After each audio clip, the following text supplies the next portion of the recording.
Oh, bonus lesson. And I'll be quick on this bonus lesson. Things that I started doing and other landlords have started doing because of COVID. I charge a higher application fee now. You still got to keep it within whatever your state requirements were, but I increased my application fee. My standard deposit now, it used to just be 1 month. My standard deposit that I collect is 2 months, which is the maximum for my state. You may say, well, Jeffrey, do you get a bunch of pushback? I haven't gotten pushback. Well, maybe 1 out of 50, but I don't get pushback on it. The reason why? Right now, demand is higher, folks, for rentals. I may change in the future. I may bring the deposit back down in the future, but right now, demand is higher. Why am I talking to you right now about this? One, because some of you may have a vacancy that you're going to be filling within the next year. And I'm suggesting to you that you consider requesting a higher deposit than you are now if all you're collecting is the equivalent of 1 month and your state allows you to collect more than that. Test it out. But if your experience is like many landlords across the country, demand is higher, which also means, I don't see it right there, but I'm charging more than I was before COVID. I told you yesterday, my average increase right now over the last 12 to whatever months is at least $100 than what I was getting. In some cases, $200 or $300 more than what I'm talking about on a new resident now, than what I was getting. How many of you right now are getting more than what you were getting before the pandemic? Okay, every year? Now, have you increased it more than you normally would increase it? All right, so for example, how much have you increased yours? Oh, on some of them $600. Some of them $600. You hear that, folks? Some of them and that's a single family home? Yes. So for example, you went from what to what? A single family. One you're doing right now. The $1,095 is going to go to. It was $1,095, Going to $1,895. going to $1,895. That's actually $800 more. Okay? Again, now some of you are shaking your head. I'm saying to you, demand is higher. You might not be able to go up that much higher, but you shouldn't be just settling for how much you've been going up in the past. Demand is higher. Who else raised their hand? How much more? Not quite as much as Oh boy, just 135? No, it was right as they was referred to. That's the way. Okay.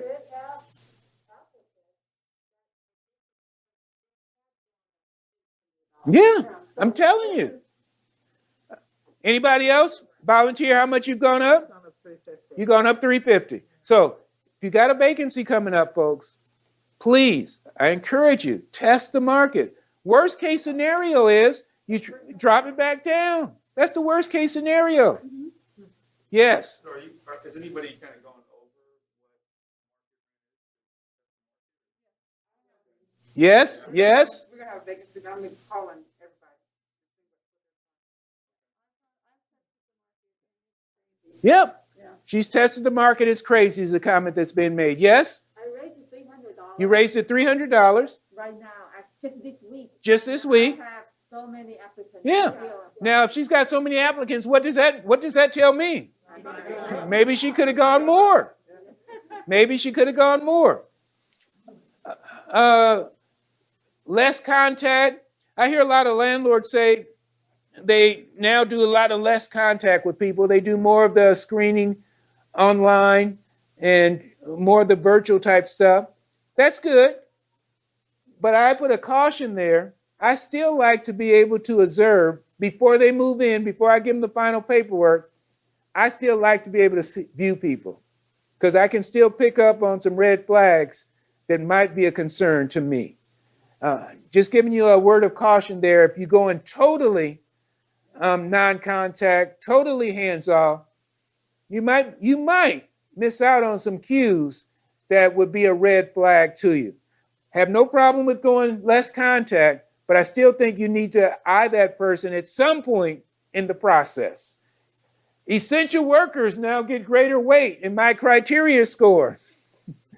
What does that mean? That means, and you got to be careful there because source of income is something that can be a level of discrimination. But I do know of landlords like restaurant workers, for example.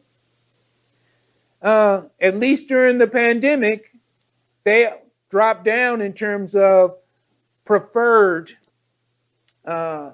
applicant. They had a choice between two equally qualified applicants. They went with somebody who was more, quote, quote, essential than somebody who's not as essential.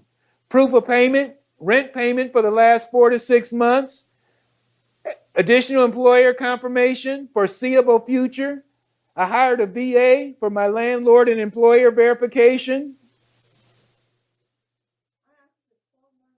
You asked for 12 months of bank statements. Okay. All right. To see what they did last year. Monitor for new landlord tenant state laws. I'm raising the rent much higher at turns. That's what we just talked about. I'm raising the rent on anniversary dates more than I've done in the past.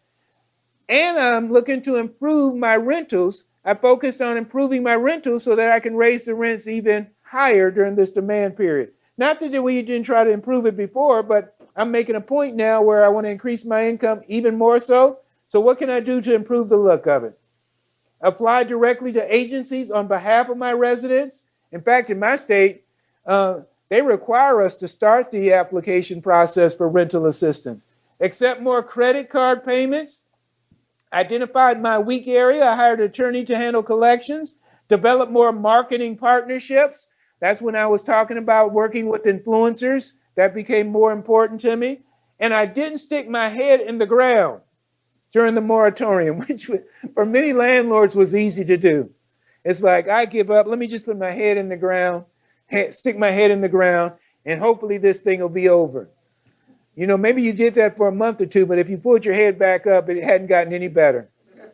More frequent inspections, looking for lease violations so that I can get them out on a lease violation because they weren't letting me get people out because of non-payment. Reevaluate my lease term management. Maybe at this time I don't want to use year leases. Maybe I do want to use month to month right now because it might be easier to get people out. That's things I started reevaluating, at least during this time period. Eliminating potential cash flow destroyers. Well, garbage disposals. How many of you, and nothing wrong with it, but how many of you have eliminated garbage disposals? Okay, about a third of the people that are here. Some landlords have, carpet. I eliminated them a long time ago. How many of you still got carpet in your property? I'm curious. Except on the stairs. Except on the stairs, just a couple people? Okay, and the reason you're keeping them is because the people like it, or you just haven't gotten around to changing it, or what? I would use your recommendation As you turn, go ahead and get rid of them. All right, and any comments you have on carpet? Okay, so it sounds like the consensus in the room, get rid of the carpet. Ceiling fans, some landlords told me they've gotten rid of ceiling fans because they have problems with it. I don't have problems with damages on ceiling fans, but some landlords tell me, I don't know, they people hanging on them or something, but I'm just sharing with you. And some people have stopped even giving the refrigerators. Well, for one reason, there was a while there where refrigerators were hard to come by. I don't know if you experienced that, but I sure did. You know, I was buying, it still is? Okay. I know I used to get them. I could get a new refrigerator easily for $3.99. After a couple of months, next thing I know, they're charging $5.99, $6.99 for the same thing I was getting for $3.99 for a new scratch and dent refrigerator. So some landlords had just got to the point where, you know, if it's there, fine, but they're not even putting them in there now. So if it breaks down on the last resident and the resident ends up taking it away, they're not even providing the refrigerator up front. And they're finding that residents get their own. Again, just anybody here not supply refrigerators for a resident? The last one, you didn't put the refrigerator in there? And they were fine. Question to ask on the application. Do you have your own refrigerator or stove? Ask that question. You'll be surprised. Some people have it. Some have it just in storage, and they just keep it there. But if they have their own, there's no reason for you to supply the stove and refrigerator, so ask people if they have it. I encourage you to go more to auto pay type options. Cash, more landlords are doing cash for keys. Utility payments not paid is a lease violation. How many of you know the abandonment laws for your state? All right, I know it for mine, and I've gotten some people out just because of abandonment. Yes, the stove. It could be what now? Put it in. Might be dangerous to have them put it in.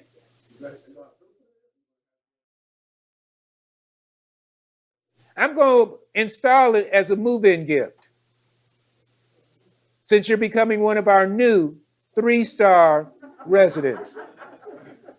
You're laughing, I'm very serious. If they got their own stove, I still want to install it. We will help you install it as a move-in gift because you are a new 3-star resident. All right? I'd much rather, to answer your question directly, I don't want them moving that stove in. But I'm presenting it in a very positive way. I don't want them moving that stove in. Just like if they had as part of a move-in gift, we also help with installation of the TV with the brackets. We'll, as a courtesy to you, we'll install the brackets for you. Okay? You might get it changed over to electrical for just a couple of those kinds of change how to install gas. All right, so I've changed a couple of our places from gas to electric for the reasons that you're referring to. You kind of narrow down the number of gas lines too. Okay. A gas stove in my area, you need a permit to install. A gas stove, you need a permit to install. Wow. Now, have any of you, before I leave this bonus topic real quick, have any of you made a change to the way you do things because of the pandemic? Anybody? Yes. I asked for like the 12 months. You asked for the 12 months. That's something new that you started doing, bank statements. Yes? I have really narrowed down the one vacancy I have. 2, I will do a real showing to a live showing. So you really have limited the number of people you do live showings with. So you do a much more extensive screening before you do live showings. Yes. You go to month to month. And selling the budget rentals and getting nicer ones. And selling the economy rentals and putting the money into nicer rentals. You're saying starting to go up? Anybody else? Yes? Right now, I do 6 months of proof of rental history. 6-month proof of rental history. All righty. Are you talking about rental payment? Yeah, payment. Okay. All right. In terms of how long somebody's been in their current residence, any of you have a minimum in terms of the length of time they've had to be in their last residence? 2 years. A year? I like it to be 2 years. 2 years? Anybody else different than that? How many want at least 1 year? Only. How many less than a year? Or situation. It's situational. Okay. All righty. Maybe they're moving from outside the area. Divorce dad? You know, if they tell divorced dads, They're really good with their. they are really good. What's that law firm that focuses on men?